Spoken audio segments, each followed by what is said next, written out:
Welcome back to our channel. आज का हमारा टॉपिक रहेगा incremental process model. Last class में हमने प्रोटोटाइपिंग मॉडल देखा था and types of prototyping model में हमने 4 टाइप वहां पे देखे थे। फर्स्ट वहां पे जो टाइप था वो आपका था इंक्रीमेंटल प्रोसेस मॉडल। सेकंड फिर यहाँ पे रैपिड थ्रोवे मॉडल था एंड थर्ड यहाँ पे इवोल्यूशनरी मॉडल है। फिर फोर्थ आपका मॉडल रहेगा एक्सट्रीम प्रोटोटाइपिंग मॉडल। तो आज की क्लास में हम इंक्रीमेंटल प्रोसेस मॉडल को डिटेलिंग में करेंगे एंड बाकी के जो 3 मॉडल रहेंगे प्रोटोटाइप मॉडल के टाइप्स वो भी हम आज की क्लास में कवर करेंगे। तो यहाँ पे देखो इंक्रीमेंटल प्रोसेस मॉडल क्या होता है। इंक्रीमेंटल मॉडल को सक्सेसिव वर्जन मॉडल भी कहा जाता है। इसका सेकंड नेम क्या रहेगा? Successive version model. इंक्रीमेंटल नाम से क्या समझ में आ रहा है कि इंक्रीमेंट हो रहा है यहाँ पे, ठीक है। क्या इंक्रीमेंट हो रहा है यहाँ पे, अब वो हम देखेंगे। तो इस मॉडल के अंदर जो हमारी रिक्वायरमेंट्स होती है उनको हम डिवाइड कर देते हैं किसमें? मल्टीपल मॉड्यूल्स में, ठीक है। सबसे पहले हमने क्या किया कि यहाँ इस मॉडल के अंदर रिक्वायरमेंट्स को मॉड्यूल्स के अंदर क्या कर दिया जाता है? डिवाइड कर दिया जाता है। फॉर एग्जाम्पल हमने 5 मॉड्यूल्स यहाँ पे जनरेट किए। 5 मॉड्यूल्स में हमने हमारी रिक्वायरमेंट्स को डिवाइड किया। अब 1 2 3 4 5 मॉड्यूल्स है। हर मॉड्यूल क्या करेगा? जो हम फेजेस डिस्कस करते हैं ना, एसडीएलसी फेजेस, हर मॉड्यूल वो सभी फेजेस को कवर करेगा। फर्स्ट मॉड्यूल में भी वो सभी फेजेस रहेंगे, सेकंड मॉड्यूल भी उन फेजेस को देखेगा, थर्ड मॉड्यूल में भी वो फेजेस आएंगे, fourth module and fifth module के अंदर भी फेजेस इंक्लूड होंगे। तो इंक्रीमेंटल मॉडल के अंदर रिक्वायरमेंट्स को मॉड्यूल्स के अंदर डिवाइड कर दिया गया और हर मॉड्यूल जो एसडीएलसी फेजेस होते हैं उन सब से गो थ्रू होगा। अब यहाँ पे इंपॉर्टेंट बात क्या रहेगी कि जब भी एक मॉड्यूल रिलीज होगा, ठीक है, जब भी एक मॉड्यूल बन जाएगा वो, या फिर हम कहें कि एक मॉड्यूल नया हम बनाने वाले हैं, तो वो उसका जो प्रीवियस वर्जन आया है ना उसके फीचर्स अपने उसके अंदर रखेगा। मतलब कि मान लो एक मॉड्यूल यहाँ पे रिलीज हो चुका है, सेकंड मॉड्यूल अब यहाँ पे आएगा, इसी मॉड्यूल का सेकंड वर्जन आने वाला है, तो ये सेकंड वर्जन के अंदर फर्स्ट वर्जन के फीचर्स आएंगे। मतलब जो रिक्वायरमेंट्स इसने कंप्लीट कर ली है वो यहाँ पे इंक्लूड करेगा। Every subsequent release of the module adds function to the previous release. ये प्रोसेस कब तक कंटिन्यू रहेगी? जब तक कि हमारा पूरा सिस्टम नहीं बन जाता। तो ये क्या होता है? बेसिक कॉन्सेप्ट है इंक्रीमेंटल प्रोसेस मॉडल का। डायग्राम के थ्रू देखते हैं। ये डायग्राम है, यहाँ पे देखो रिक्वायरमेंट्स है, यहाँ पे हमने 3 पार्ट्स में डिवाइड कर दिया, 3 मॉड्यूल में डिवाइड कर दिया। ये फर्स्ट मॉड्यूल में फेजेस है, design and development, testing and implementation. फिर सेकंड मॉड्यूल में भी सेम फेजेस रहेंगे एंड इसी तरह जो एन मॉड्यूल है उसके अंदर भी सेम फेजेस रहेंगे, ठीक है। तो ये क्या रहेगा? इंक्रीमेंटल मॉडल रहेगा। नेक्स्ट एग्जांपल क्या है? यहाँ पे हमने एक यहाँ पे फर्स्ट वर्जन यहाँ पे रिलीज किया, या हम कहें कि फर्स्ट मॉड्यूल ए है हमारा, ठीक है। फर्स्ट ए मॉड्यूल हमने बना लिया है। इस ए मॉड्यूल के अंदर हम कुछ और यहाँ पे इंक्रीमेंट करेंगे, इसके अंदर और एक्स्ट्रा कुछ ऐड कर रहे हैं, तो हमने यहाँ पे क्या किया? बी मॉड्यूल क्रिएट किया। अब बी मॉड्यूल के अंदर इस ए मॉड्यूल के भी फीचर्स रहेंगे। फिर यहाँ पे हमने बी मॉड्यूल में कुछ इंक्रीमेंट किया एंड हमने एक सी मॉड्यूल बनाया। अब सी मॉड्यूल के अंदर बी मॉड्यूल के भी फीचर रहेंगे और बी के अंदर ए के फीचर्स है, तो इनडायरेक्टली सी के अंदर ए के फीचर्स भी आएंगे। यही क्या है? हमारा इंक्रीमेंटल मॉडल है। नेक्स्ट यहाँ पे देखते हैं फेजेस। कौन कौन से फेजेस है? सबसे पहले सिंपल है, फेजेस हम ऑलरेडी डिस्कस कर चुके हैं, वही सेम फेजेस, उनकी सेम क्या रहेंगे? कॉन्सेप्ट रहेगा। फर्स्ट रहेगा रिक्वायरमेंट एनालिसिस। रिक्वायरमेंट एनालिसिस में क्या होता है? यहाँ पे हम प्लान बनाएंगे, हमारा रिक्वायरमेंट प्लानिंग करेंगे, रिक्वायरमेंट को एनालाइज करेंगे एंड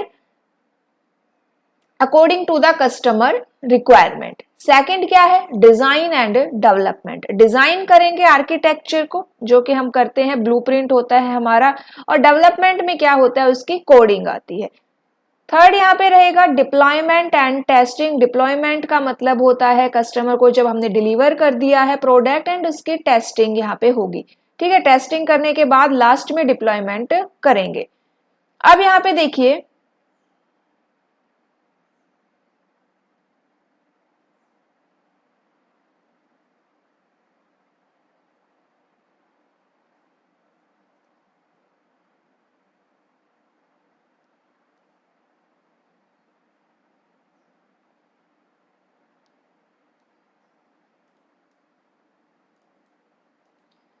नेक्स्ट क्या रहेगा, डिप्लॉयमेंट एंड टेस्टिंग एंड यहाँ पे है इम्प्लीमेंटेशन। डिप्लॉयमेंट एंड टेस्टिंग में क्या होता है कि जितने भी इंक्रीमेंट करके हमने वर्जन्स बनाए हैं ना, वो क्या होते हैं कस्टमर साइट को, कस्टमर को दिए जाते हैं, कस्टमर उनको यूज करता है, वहां पे टेस्टिंग भी होती है। And implementation after the last version, ठीक है, after the last version it is now diploid at the client site. Types की बात करेंगे तो दो टाइप के होते हैं इंक्रीमेंटल मॉडल। फर्स्ट होता है staged delivery model. Staged delivery model या स्टैक्ड डिलीवरी मॉडल में क्या होता है कि एक टाइम पे एक ही पार्ट को बनाया जाता है, एक टाइम पे एक ही मॉड्यूल को बनाया जाएगा। जैसे सबसे पहले फर्स्ट मॉड्यूल बनाया जा रहा है, देन यहाँ पे सेकंड आएगा, थर्ड आएगा, इस तरह से हम यहाँ पे करेंगे। तो एक टाइम पे एक ही मॉड्यूल यहाँ पे क्रिएट होगा। पैरेलल डेवलपमेंट मॉडल, इसमें क्या होता है एक साथ सेम टाइम पे एक से ज्यादा मॉड्यूल्स को बनाया जा सकता है। तो यहाँ पे हम एक साथ बना रहे हैं, इनको पैरेलली यहाँ पे डेवलप कर रहे हैं।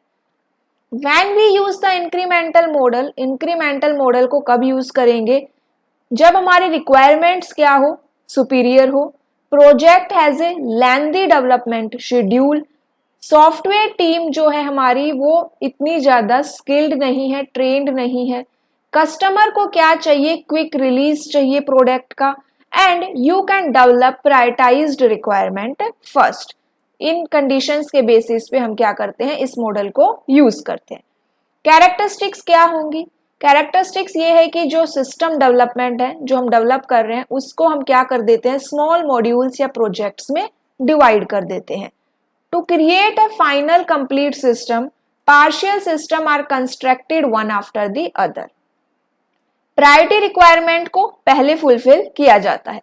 Advantages क्या रहेंगे, error are easy to be recognized, easy to test and debug, more flexible है, simple to manage risk. The client gets important functionality early. Disadvantage क्या रहेगा, need for good planning, good planning की requirement रहेगी। Total cost is high, well defined module interface are needed. तो incremental process model का basic concept क्या है कि requirements को मॉड्यूल्स में डिवाइड कर दिया गया एंड उन मॉड्यूल्स में क्या होते हैं, सभी मॉड्यूल्स उन सभी फेजेस से निकलते हैं, उन सभी फेजेस के होके जाते हैं, ठीक है। हर मॉड्यूल में वो 5-6 फेजेस रहेंगे। एंड यहाँ पे इस मॉडल को कब यूज किया जाना चाहिए, जब रिक्वायरमेंट्स क्या होती है, कुछ रिक्वायरमेंट की प्रायोरिटी होती है तो हम उन रिक्वायरमेंट्स को पहले फुलफिल कर सकते हैं, रिक्वायरमेंट यहाँ पे क्या रहेंगे, सुपीरियर रहेंगी। तो ये क्या था, हमारा इंक्रीमेंटल प्रोसेस मॉडल था। अब सेकंड जो टाइप था प्रोटोटाइपिंग मॉडल का, वो था रैपिड थ्रू अवे। इसके अंदर क्या होता है, रैपिड थ्रू अवे के अंदर हम क्या करेंगे, यहाँ पे देखो इस मॉडल के अंदर हम एक प्रोटोटाइप जनरेट करते हैं, क्योंकि प्रोटोटाइपिंग मॉडल का टाइप है तो इसके अंदर भी क्या होता है, एक प्रोटोटाइप स्टार्टिंग में बनाया जाता है फीडबैक के लिए, आइडियाज के लिए, कस्टमर को शो करने के लिए। अब रैपिड थ्रू अवे का मतलब क्या हुआ कि जो स्टार्टिंग में प्रोटोटाइप बनाया गया है, जरूरी नहीं है कि उस प्रोटोटाइप को हम हमारे फाइनल प्रोडक्ट के अंदर इंक्लूड करें, क्योंकि वो क्या था, सिर्फ एक आइडिया के लिए था, एक तरह से वो फीडबैक के लिए था, कॉन्सेप्ट को समझने के लिए था। तो इसीलिए जरूरी नहीं है कि उसको हम ऐड करें, उसको हम थ्रू अवे कर सकते हैं, तो इसीलिए इसका नाम भी रैपिड थ्रू अवे है। तो यही क्या होता है, rapid through away prototyping model होता है कि जो हमने स्टार्टिंग में प्रोटोटाइप बनाया उसे फाइनल प्रोडक्ट में यहाँ पे ऐड करना क्या नहीं है, कंपल्सरी नहीं है। सेकंड होता है इवोल्यूशनरी प्रोटोटाइपिंग मॉडल। ये भी क्या है, रैपिड थ्रू अवे जैसा ही होता है, लेकिन ये उससे थोड़ा ज्यादा अच्छा है। इसमें टाइम भी सेव होता है, एफर्ट भी कम लगता है। अब इसके अंदर क्या होगा, इसके अंदर जो हमने पहले प्रोटोटाइप बनाया, रैपिड थ्रू अवे के अंदर तो जो प्रोटोटाइप बनाया उसको बाद में यूज नहीं करते हैं, लेकिन इसके अंदर जो हम प्रोटोटाइप बनाते हैं उसको बाद में क्या करते हैं, रिफाइन करते हैं। ठीक है, तो इसलिए इसमें वो प्रोटोटाइप यूज किया जाता है जो इनिशियली हमने बनाया है, एंड उसको कस्टमर फीडबैक लेंगे एंड कस्टमर के अकॉर्डिंग हम क्या करते रहेंगे, रिफाइन करते रहेंगे जब तक कि कस्टमर उसे एक्सेप्ट ना कर ले। नेक्स्ट है यहाँ पे एक्सट्रीम मॉडल। एक्सट्रीम मॉडल यहाँ पे यूज होता है वेब डेवलपमेंट के लिए। ठीक है, इसके अंदर क्या रहेंगे, 3 फेजेस आते हैं। फर्स्ट फेज के अंदर क्या होगा, a basic prototype with all the existing static pages is presented in HTML format. First phase में हम क्या करेंगे, जो स्टैटिक पेजेस है उनको प्रेजेंट करते हैं HTML फॉर्मेट में। सेकंड फेज में क्या करेंगे, functional screens are made with a simulated data process using a prototype service layer। Functional screen यहां पे बनाई जाएगी सेकंड फेज में। लास्ट जो फेज रहेगा उसमें क्या होगा, this is the final step where all the services are implemented and associated with the final prototype. तो ये क्या है, हमारे प्रोटोटाइपिंग मॉडल के टाइप्स हैं। सबसे पहला जो टाइप क्या था, रैपिड थ्रू अवे था। उसके अंदर क्या होता है, प्रोटोटाइप बनाया जाता है इनिशियली, लेकिन बाद में उसको फाइनल प्रोडक्ट में ऐड नहीं किया जाता। सेकंड यहाँ पे क्या था, इवोल्यूशनरी मॉडल। इसमें जो इनिशियली प्रोटोटाइप बनाया जाता है उसी में उसको रिफाइन किया जाता है। थर्ड क्या रहेगा, एक्सट्रीम प्रोटोटाइपिंग मॉडल। इसे वेब डेवलपमेंट में यूज करते हैं। एंड लास्ट क्या रहेगा, इंक्रीमेंटल प्रोसेस मॉडल, जो हमने अभी देखा, डिटेलिंग में देखा। तो ये क्या है, हमारे टाइप्स ऑफ प्रोटोटाइपिंग मॉडल।